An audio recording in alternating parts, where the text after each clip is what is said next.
হযরত আবু হুরায়রা রাদিয়াল্লাহু তাআলা আনহু বলেন, ছেড়ে দিব? হ্যাঁ ছেড়ে দেব যদি তোমার দোয়া সত্য হয়। এইবারে চোর বলতে লাগলো, আবু হুরায়রা তুমি পড়ো, আউযু বিল্লাহি মিনাশ শাইতানির রাজিম, বিসমিল্লাহির রহমানির রহিম, আল্লাহু লা ইলাহা ইল্লাহু আল হাইয়ুল কাইয়ুম লা তাখুযুহু সিনাতুন ওয়ালা নাওম। এই করে করে করে করে গোটা শিখিয়ে দিলেন। এটার নাম কি? জোরে বলেন এটার নাম কি? আরো জোরে বলেন এটার নাম কি? আয়াতুল কুরসি। এটার নাম কি? আয়াতুল কুরসি গোটায় শিখিয়ে দিলেন। এবার যখন শিখা হয়ে গেল, এবার চোর বলছে, ভাই রে এই আয়াতুল কুরসির দাম আল্লাহর কাছে কত তুমি কি জানো? এই আয়াতুল কুরসি তুমি শিখে কি লাভ পাবে? এই আয়াতুল কুরসি শিখে কি হবে তুমি কি জানো রে ভাই? বলছেন না আমি জানি না আয়াতুল কুরসি শিখে কি লাভ আছে। ওরে সুবহানাল্লাহ। এবার চোর শিখিয়ে দিচ্ছেন। কে শিখেছে? চোর শিখিয়ে দিচ্ছেন। ভাই রে যখন তুমি ইশারের নামাজের পর ঘুমাবার জন্য যখন বিছানাতে যাবে ভাই, নর হোক কিংবা নারী হোক, বেটা ছেলে হোক কিংবা বেটি ছেলে হোক, এইবার চোর বলছে যখন ইশারের নামাজের পর তুমি যখন বিছানায় ঘুমাতে যাবে, তোমার চোখ দুটা বন্ধ হওয়ার আগে আগে, বিছানায় তোমার ঘুমার আগে আগে তুমি আউযু বিল্লাহ বিসমিল্লাহ বলে যদি তুমি একবার আয়াতুল কুরসি তুমি পড়ে নাও, এক যেমনই তোমার আয়াতুল কুরসি পড়া শেষ হয়ে যাবে, আল্লাহ রাব্বুল আমিন এই আয়াতুল কুরসি পড়ার কারণে তোমার বাড়িতে আল্লাহ একটা ফেরেশতা দিয়ে দিবেন। একজন পহরাদার চলে আসবেন আল্লাহর পক্ষ থেকে। সেই পহরাদার এসে তোমার বাড়ি জগাবে, তোমার গরু জগাবে, তোমার ছাগল জগাবে, তোমার মুরগি জগাবে, তোমার সাইকেল জগাবে, তোমার গম জগাবে, তোমার ধান জগাবে, তোমার বাড়িতে যা কিছু আছে সকাল পর্যন্ত সেই ফেরেশতা পহরাদারি করবে। কোন চোর তোমার বাড়িতে চুরি করতে পারবে না। নারে তাকবীর। দামি দোয়া না দামি নয়? চোর শিখিয়ে দিলেন, ছা ভাই ছা, এতটি সুন্দর দামি শিখালি, এত সুন্দর দোয়া শিখালি, যা তোকে ছেড়ে দেন।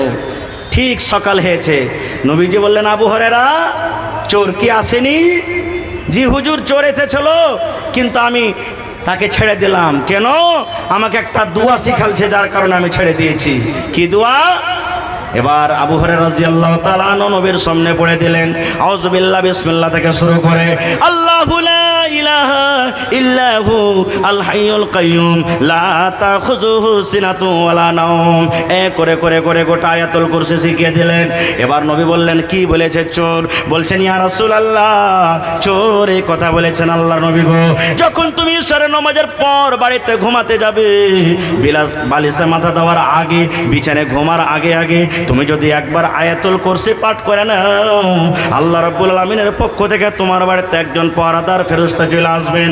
ওই ফেরেশতা এসে তোমার বাড়িতে পহরাদারি করবে, তোমার মাল জোগাবে, তোমার বাড়ি জোগাবে, তোমার গাড়ি জোগাবে, তোমার বাড়িতে গোটা রাত পহরাদারি করবে। কোন চোর তোমার বাড়িতে ক্ষতি করতে পারবে না। নবীজি এই দোয়া যখন আমাকে শিখালছে আমি তাকে ছেড়ে দিয়েছি। এবার রাসূল বলছেন, কি চোর ঠিকই বলেছে। নবী মেনে নিলেন, তাসদিক করলেন, চোর, জোরে বলেন চোর ঠিকই বলেছে। এইবারে নবীজি বলছেন, আবু হুরায়রা দিন রাত থেকে যে তোমার কাছে চুরি করতে আসছে, ওকে তুমি চিনো, জানো কে লোকটা? তো বলছেন, কে? আল্লাহ রাসূল, এটা একটা চোর চুরি করতে আসছে। বলছেন, না রে খেপা না, ওটা চোর নয় রে, ওটা চোর নয়, ওটা হলো শয়তান, ওটা হলো শয়তান রে। তিনি রাত থেকে চুরি করতে আসছে, ওটা হলো শয়তান, ওটা মানুষ নয় রে, চোর নয়, ওটা হলো শয়তান। এবার হযরত আবু হুরায়রা বলছেন, ইয়া রাসূলুল্লাহ চোর এত দামি কথা জানে, মানে শয়তান এত দামি কথা জানে, এত সুন্দর কথা জানে। এবার নবী বললেন, আবু হুরায়রা চোর একজন খুব বড় আবেদ আলেম ছিলেন, কিন্তু আল্লাহ রাব্বুল আমিনের একটা কথা না মানার কারণে, একটা সিজদা না করার কারণে, ওরে সুবহানাল্লাহ, আল্লাহ রাব্বুল আমিন তাকে জান্নাত থেকে বের করে দিয়েছেন। তাই কবি বলেন, শয়তান ভালো কথা জানে কিন্তু শয়তান ভালো কথা মানে না, শয়তান কোরআনকে জানে কিন্তু শয়তান কোরআনের কথা মানে না, শয়তান আল্লাহকে জানে কিন্তু শয়তান আল্লাহর কথা মানে না। আপনি ভালো কথা জানেন, আপনি ভালো কথা মানেন, আপনি কোরআনকে জানেন, আপনি কোরআনের কথা মানেন, আপনি আল্লাহ কি জানেন, আপনি আল্লাহর কথা মানেন। আপনি ভালো কথা জানেন এবং মানেন বলে ইমানদার। আর শয়তান ভালো কথা জানে কিন্তু মানে না, এই জন্য শয়তান হলো বেঈমান। নারে তাকবীর। এই আয়াতুল কুরসির ব্যাপারে আর একটা হাদিস আছে। আল্লাহ রাসূল বলেছেন 5 ওয়াক্তের ফরজ নামাজের পরে যদি কোনো আল্লাহর বান্দা আয়াতুল কুরসি পড়ে নেয় তো ওকে জান্নাতে যেতে শুধু ওকে মত আটকে রেখেছে, যখনই মরলে জান্নাতের ভিতরে চলে যাবে। এত বড় ফজিলত, কিন্তু কয়টা লোক আমরা আয়াতুল কুরসি জানি ভাই? আমরা জানি না। যারা জানেন না শিখে নেবেন ভাই। আল্লাহ রাব্বুল আমিন ওই মক্কার বেঈমান মুশরিকরা যা নিজের ভাষাতে নিজের মুখ দিয়ে বের করেছেন, আল্লাহ রাব্বুল আলামিন সেই কথাটা কোরআনে জানিয়ে দিয়েছেন। দুনিয়ার মানুষ তোমরা শুনে নাও।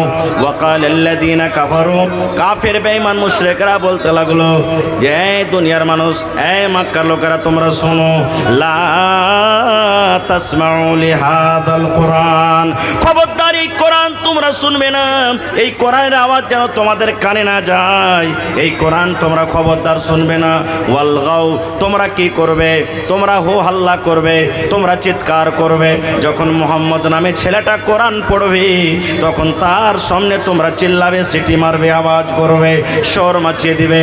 আল্লাহ তাবারাক ওয়া তাআলা বলেন ওই মক্কার বেঈমানেরা বলতে লাগলো লাআল্লাকুম তাগলিবুন, এই কাজটা যদি তোমরা করো আশা করছি তোমরা কামিয়াব হয়ে যাবে, তোমরা জিতে যাবে, গালিব হয়ে যাবে। আর আজকে অবস্থাটা দেখেন, এটা হয়েছে। আমি আপনাদেরকে কোরআন শোনাচ্ছি আর আপনারা কোরআন শুনবে না বলে দেখেন কত জোরে জোরে জোরে জোরে জোরে আওয়াজ হয়েছে। সুবহানাল্লাহ। ভাই মুসলমান, এটা আল্লাহর কিতাব। কোরআন যখন তেলাওয়াত হবে আপনার সামনে, দ্বীনের কথা যখন আপনার সামনে বয়ান করা হবে, তখন তাকে সুন্দরভাবে কানটাকে লাগিয়ে ভালো করে শুনতে হবে, তাহলে আপনি গুনাহ থেকে বাঁচতে পারবেন, না হলে গুনাহ থেকে বাঁচতে পারবেন না। কো ভাই, খার যা হোক, আজকে আমরা মুসলমান, এই কোরআন আমাদের ঘরে ঘরে আছে। কোরআন আমরা মুসলমান কখন কাজে লাগাই? টাকা চুরি হয়ে গেছে, মাছ চুরি হয়ে গেছে, থালি চুরি হয়ে গেছে, বদনা চুরি হয়ে গেছে, কিংবা জেনা ব্যভিচার হয়ে গেছে, অন্য বিচার হয়েছে, লোকজন সামনে বসে আছেন, কোরআন পড়িতে জানি না, কিন্তু কোরআনের কসম দেওয়ার জন্য আমরা আগে বাড়াচাড়া করে থাকি। দেখেন কত বাড়িতে এখনো কোরআন রাখা আছে, সুবহানাল্লাহ, মনে হয় মাকুর সাথে জাল পেতে দিয়েছে। এখনো বাড়িতে কোরআন রাখা আছে কত মানুষের, মনে হয় 2 ইঞ্চি 3 ইঞ্চি মোটা ময়লা লেগে আছে ওর জুজদানে কোরআনের কভারের ওপরে। এখন পর্যন্ত আমাদের সুবহানাল্লাহ খোলার কিন্তু সময় হয় না। আর দেখবেন যখন কসমের বেলাতে আসবে, হ্যাঁ, ওর ব্যাটার মাথায় হাত দিয়ে কোরআন ছেড়ে যদি কসম খাই তা আমি মেনে যাব। তার ব্যাপারে তার ঈমান দেখেন, ঈমানটা কত মজবুত, তার ব্যাপারে তার ঈমান দেখেন। ভাই মুসলমান, এই কোরআন আমাদেরকে শিখতে হবে। কোরআন যারা জানে তাদের উদাহরণ আল্লাহ রাসূল 1400 বছর আগে দিয়েছেন। আল্লাহ রাসূল সাল্লাল্লাহু আলাইহি ওয়াসাল্লাম বলেছেন, ও আমার উম্মতরা তোমরা শুনে নাও, যে আমার মুমিন উম্মতরা নর হোক কিংবা নারী হোক, সেই মুসলমান মুমিন কোরআন জানে, কোরআন বুঝে, কোরআন মানে, নামাজ পড়ে, রোজা রাখে, হজ যাকাত সব কিছু করে, কোরআন জানে আর কোরআনের মানে বুঝি। নবী বলেছেন তারা কলমা নিমর মতন। কলমা নিমো বুঝেন? সান্তলা লেমু চিনেন ভাই? খুব খেয়েছেন, খেয়েছেন না খাননি? আল্লাহ রাসূল বলেছেন উম্মত যারা কোরআন মানে, কোরআন বুঝে, কোরআন পড়ে, তারা হলো সন্তরা কলমা নিমোর মতন। আর যারা শুধু মুসলমান হয়ে আছে, যারা শুধু মুমিন হয়ে আছে কিন্তু কোরআন পড়িতে জানে না, কোরআন জানে না, কোরআন পড়িতে জানে না, তারা নবী, তাদের ব্যাপারে নবী বলেছেন তারা খাজুরের মতো। সুবহানাল্লাহ। আজকে এই সিনাতে বুকে হাত দিয়ে বলেন যে কে আমরা কলমা নেমু আর কে আমরা হলাম খাজুর। কেন 2 রকম বললেন? কলমা নেমু আর খাজুরে কি পার্থক্য আছে আপনি বলেন তো? আপনি এখানে বসে আছেন আর মাঝে মাঝে মাঝে যেখানে সেখানে যদি এখন কলমা সান্তলা নেমু কেউ লিখে লিখে খায়, ওই সেন্ট যা আছে একটা কলমা নেমুতে আপনার নাকে আসবে না? আসবে না? জোরে বলেন নাকে আসবে না? আসবে না। কিন্তু পাঞ্জরে বসে বসে যদি কেউ খাজুর খায়, খাজুরের সেন্ট নাকে আসবে? খাজুরের সেন্ট নাকে আসবে ভাই? এই মতো মুসলমান যারা কোরআন জানে, কোরআন মানে, নবী বলেছেন উম্মত রে, কলমানে মুর মতন ওই লোকটা নিজে লাভ পেল, আর যাকে শিখিয়ে দিবে, যাকে পড়িয়ে দিবে, তারকেও কিন্তু সে লাভ দিয়ে দিল। আর রাসূল বলেছেন খাজুরের মতন হইল ওই লোকটা যারা কোরআন জানে না, কোরআন বুঝে না, কোরআন পড়ে না, তারা খাজুরের মতো। খাজুর যেমন মিষ্টি, খাইতে ভালো স্বাদ, তার মধ্যে ভালো গুণ, ভালো সেপাত আছে, কিন্তু ওই লোকটা অন্য কোনো মানুষকে লাভ দিতে পারে না। এই জন্য নবী বলেছেন ওই মুমিনের মিসাল দিয়ে, ওই মুমিনটা আল্লাহর নিকটে ওরকম কলমা নিমুর মতন যে কোরআন জানে, আর ওই মুমিন যে কোরআন জানে না, ওই হলো খাজুরের মতন। সুবহানাল্লাহ। এই জন্য ভাই কোরআন শিখতে হবে, কোরআন শিখতে হবে, কোরআন পড়িতে হবে। কারণ এই কোরআনটা একটা এমন কিতাব, কোরআন একটা এমন বই, সুবহানাল্লাহ। দুনিয়াতে যত রকম গান এসেছে, দুনিয়াতে যত রকম কিতাব এসেছে, দুনিয়াতে যত রকম গাজাল হয়েছে, একবার দুবার তিনবার পাঁচবার শোনার পর ভালো লাগবে? জোরে বলেন ভালো লাগবে? আপনি খুব ঝনকারওয়ালা গান শুনছেন, ওরে আল্লাহ কত সুন্দর গান, একবার শুনলেন, দুইবার শুনলেন, তিনবার কারবারে বলবেন হাট রে ভালো লাগে না পুরাতন গান। গাজাল শুনবেন আপনি, দুইবার তিনবার শুনবেন, ভালো লাগে না। কিন্তু ওরে আল্লাহ কোরআন একটা, আল্লাহ রাব্বুল আমিন আমাদেরকে একটা এমন নিয়ামত দান করেছেন ভাইরে, আমরা জানাজার নামাজ পড়ি তো কোরআন পড়ি না? জোরে বলেন পড়ি না? ফরজ নামাজ পড়ি, কোরআন পড়ি, তারাবির নামাজ পড়ি, কোরআন পড়ি, তাহাজ্জুদের নামাজ পড়ি, কোরআন পড়ি, বেতরের নামাজ পড়ি, কোরআন পড়ি। শুধু কোরআন পড়ি না, প্রত্যেক রেকাতে একটা সূরা আছে সূরাতুল ফাতিহা, প্রত্যেক রেকাতে তেলাওয়াত করি না বলেন? কোরআনে তেলাওয়াত করি। কিন্তু মুসলমান তেলাওয়াত করতে করতে আল্লাহর নবী দুনিয়া থেকে চলে গেছেন, সাহাবায়ে কেরাম চলে গেছেন, তাবিনেরা চলে গেছেন, দুনিয়া থেকে কত বড় বড় আলিম মুহাদ্দিস মুফতি চলে গেলেন, আমার আপনার মা, দাদু, দাদি, নানা, নানি চলে গেছেন, আমরাও চলে যাব। কিন্তু আজ পর্যন্ত কোনো এমন একটা মানুষ এই কথা বললেন না, মাওলানা সাহেব সূরাতুল ফাতিহার পড়িতে কিন্তু ভালো লাগে না। বলছেন কি? বলেছেন যত কোরআন পড়বেন অত মজা লাগবে, যত কোরআন পড়বেন অত মজা লাগবে, বারবার শেখার মন হইবে। আরে ও কত সুন্দর করে পড়লে, ওই হাফিজটার কত আওয়াজ ভালো, ওই হাফিজটার কত আওয়াজ ভালো, ওই মৌলানার কত আওয়াজ ভালো, রে সুবহানাল্লাহ। হাফিজের কথা বলতে গিয়ে একটা কথা মনে পড়ে গেল, আল্লাহ রাসূল বলেছেন উম্মত রে, আল্লাহ রাব্বুল আমিন আমাকে পাক পবিত্র কিতাব কোরআন জামাকে নাজিল করেছেন। ওরে আল্লাহ, যারা কোরআনকে ভালো করে পড়ে, যারা কোরআনকে ভালো করে বুঝে, যারা কোরআনের মানা মতলব বুঝে, ওরে আল্লাহ ওই হাফিজে কোরআনের ব্যাপারে নবী বলেছেন যেদিন কিয়ামত কায়েম হবে, হাসরের ময়দান হবে, আল্লাহ হাফিজে কোরআনকে ডাকবেন আর বলবেন, এরে হাফিজে কোরআন, তুমি দুনিয়াতে যেমন করে কোরআন পড়েছিলে, দুনিয়াতে যেমন তুমি ঠাইরা ঠাইরা কোরআন পড়েছিলে, দুনিয়াতে যেমন তুমি মিষ্টি করে কোরআন পড়েছিলে, রে হাফিজে কোরআন, আজকে আমি আল্লাহ রাব্বুল আমিন তোমার বদলা দান করব। আমার ফেরেশতাদের মধ্যে সব থেকে ফেরেশতা, দামি ফেরেশতা, মার্তাবার দিক দিয়ে সব থেকে বড় ফেরেশতা হলো জিবরিল ফেরেশতা। যাও যাও যাও, তার সাথে আমি তোমাকে, তার সঙ্গে তার দলে আমি তোমাকে রেখে দিলাম। এবার বলবেন মাওলানা আমি কোরআন ভালো করে পড়িতে জানি না। কত মা, খালা, দাদি, নানি এমন আছেন কোরআন পড়িতে জানে না, কিন্তু দেখবেন রমজান মাসে কোরআন পড়িতে জানে না, আটকে আটকে কোরআন পড়ে, কত কষ্ট করে কোরআন পড়ে, হাফিজাদের মতন ফরফর ফরফর ফরফর করে কোরআন পড়িতে পারে না, আটকে আটকে পড়ে, চোখ ঝলমল করে, মুখ আটকে যায়, জিভে আটকে যায়।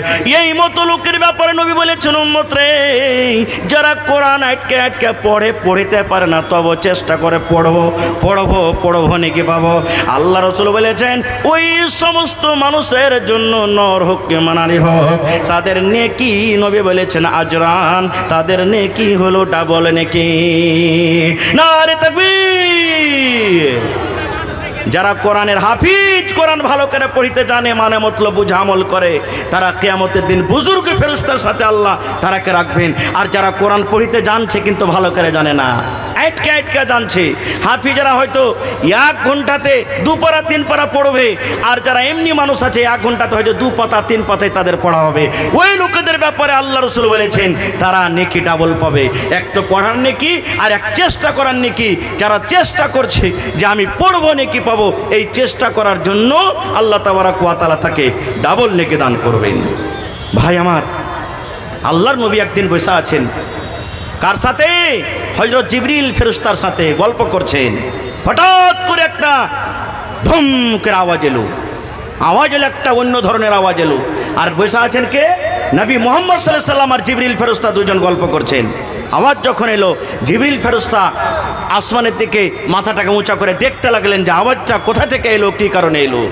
এবার দেখা পর মাথাটা নামো করে এবার জিবরিল ফেরেশতা নবীকে বলছেন, ইয়া রাসূলুল্লাহ, আল্লাহ নবী, এখন আগে একটা আপনি আওয়াজকে শুনতে পেয়েছেন? যে আওয়াজটা শুনতে পেয়েছি। এবার জিবরিল ফেরেশতা বললেন, নবী গো, এই আওয়াজটা কোথা থেকে এলো আপনি কি জানেন? বলছেন, না আমি জানি না। জিবরিল ফেরেশতা বললেন, নবী গো, আসমানে আল্লাহ রাব্বুল আলামিন একটা দুয়ার রেখেছেন, একটা গেট রেখেছেন। এমনই একটা দুয়ার, একটা দরজা, একটা গেট। যেদিন থেকে আল্লাহ রাব্বুল আলামিন আসমানকে তৈরি করেছেন, যেদিন থেকে আল্লাহ আসমানকে বানালছেন, সেদিন থেকে নিয়ে আজ পর্যন্ত সেই আসমানের দুয়ার কোনো দিন খোলা হয়নি। আজকে প্রথমবার সেই আসমানের দুয়ার খোলা হলো। এবং আরো একটা কথা শুনেলেন নবী গো, ওই দুয়ার দিয়ে আল্লাহর একজন ফেরেশতা জমিনের উপরে নাজিল হয়ে গেছে। ওই ফেরেশতা কোনোদিন জমিনের উপরে কিন্তু আসেনি। এবার ওই আসার পর ওই ফেরেশতা আমাকে বললেন, ও জিবরিল, আপনি কত ভাগ্যবান, আপনি নবী, আখরি নবী মুহাম্মদের পাঞ্জরে বসে আছেন। ও জিবরিল, আল্লাহ রাব্বুল আমিনের পক্ষ থেকে আপনার কাছে আমি এসেছি, আপনি দয়ার নবীকে আমার সালাম জানিয়ে দেন, আপনি আমার সালামটা দিয়ে দেন, আখরি নবীকে আমার সালাম দিয়ে দেন। আর 2টা জিনিসের তাকে সংবাদ দিয়ে দেন, 2টা জিনিসের তাকে খুশখবরি দিয়ে দেন, 2টা জিনিসের তাকে খুশখবরি দিয়ে দেন। একটা কি? 2টা নূরের তাকে খুশখবরি দিয়ে দেন, 2টা আলোর তাকে খুশখবরি দিয়ে দেন।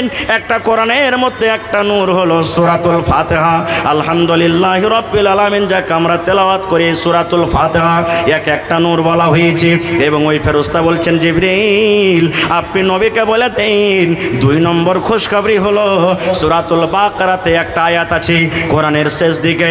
কোরআন সব থেকে পড়তে পড়তে পড়তে পড়তে যেদিকে শেষ হয়ে যাবে, সব থেকে শেষের আয়াত আমানা রাসূল থেকে ওয়াফু আন্না, এই শেষ আয়াত ওয়াগফির লানা ওয়ারহামনা আনতা মাওলানা ফানসুরনা আলাল কওমিল কাফিরিন পর্যন্ত এই আয়াতটা যাচ্ছে। এই আয়াতটা যে পড়বে, সুবহানাল্লাহর সূরাতুল ফাতিহা যে পড়বে, আল্লাহ রাব্বুল আমিনের কাছে, আল্লাহর দরবারে চাই জিনিস যেগুলা তার অন্তরে থাকবে, যদি আল্লাহর কাছে চাহে, আল্লাহ রাব্বুল আমিন এই 2টা সূরা এবং আয়াতকে পড়ার কারণে আল্লাহ তার যা যে মনোকামনাকে আল্লাহ পূর্ণ করে দেবেন। নারে তাকবীর।